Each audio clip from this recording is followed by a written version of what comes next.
While the turbines crank out clean energy, they also pose a threat to our fine-feathered friends. In the US alone, close to 500,000 birds a year fatally crash into them. That's about a bird a minute. Researchers here at NREL are trying to solve this with our help. Their goal is twofold: monitor the bird strikes and try to prevent them. First, we'll be installing sensors on the blade so they can track the number of birds hitting them.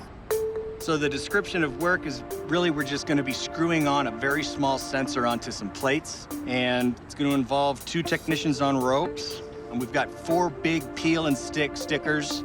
And I would say we'll be putting these stickers on the tip of the blades to make them more visible to birds, hopefully scaring them off.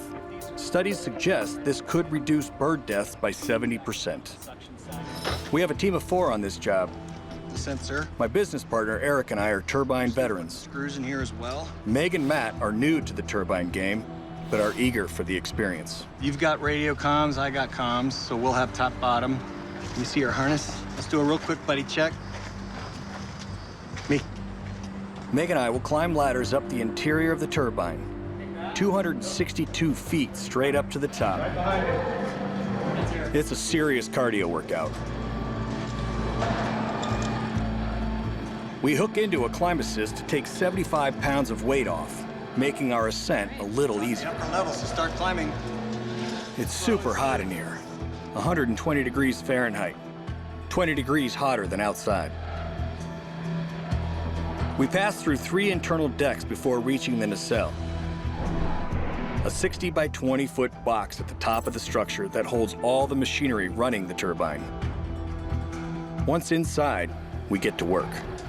After we lock out, we're about to just open some bags and start building some anchors. The #1 task here, lock off the gears so the blades don't move while we're working on them. Okay, locked out. Sweet. There's a hatch leading to the nose cone of the turbine. This is where we lower our ropes after we've attached them to our anchors. Oh yeah, dress it and stress it. All right, if you want to pop the top. There you go. Get a big, huge throw ring out together and then chuck it. Hey, do you guys have a copy / do you have a visual? Contact. Here we go, Meg, coming to the end. Copy that. I feel like a lot of women just don't even realize that they can do it. Back crawl your way until you get kind of where it starts to arc and just get your rig established.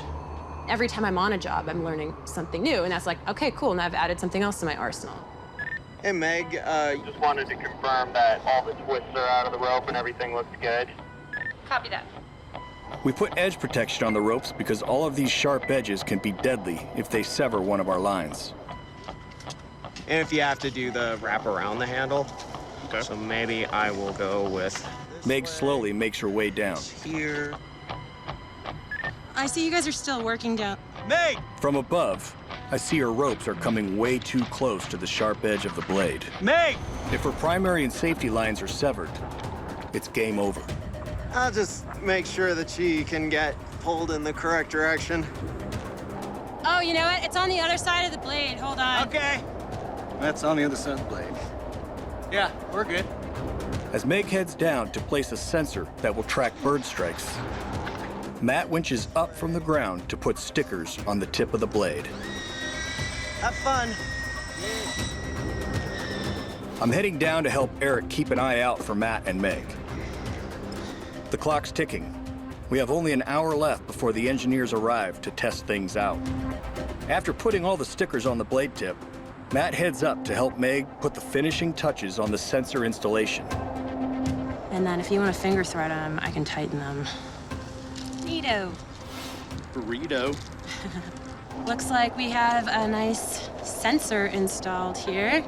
Good work. Heck yeah. All right, we're all set. Come on down. Copy that. We're gonna come down. They make it down safely, but our blade runners flag a new problem. They found some damage at the end of one of the blade tips. So Eric's going up to check it out. Now, this might actually work. I'll give it a shot.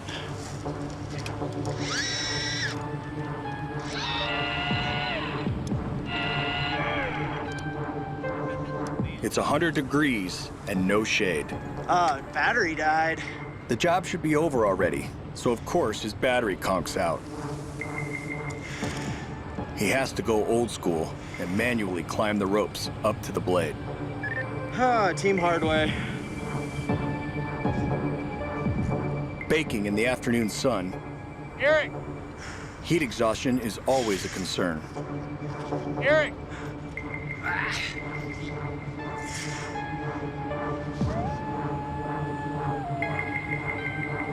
Just take a couple of pictures of the tip on that side and we'll see. All right, yeah, let me get a little lower.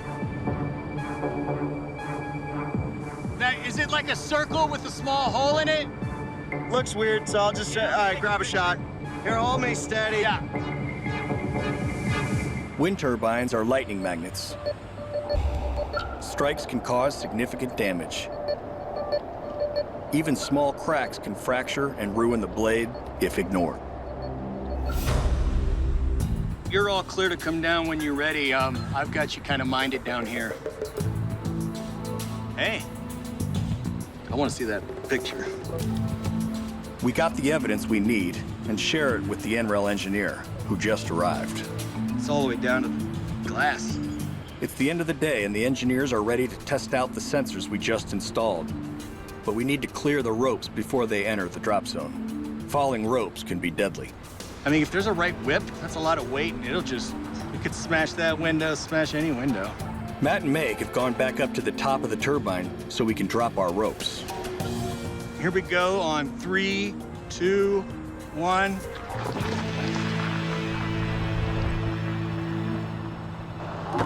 How'd that work out for you on the ground? Oh, perfect. The engineers are rolling in their pneumatic gun to shoot at the blades to make sure the sensors work. Suspense is killing me. Firing in 3, 2, 1.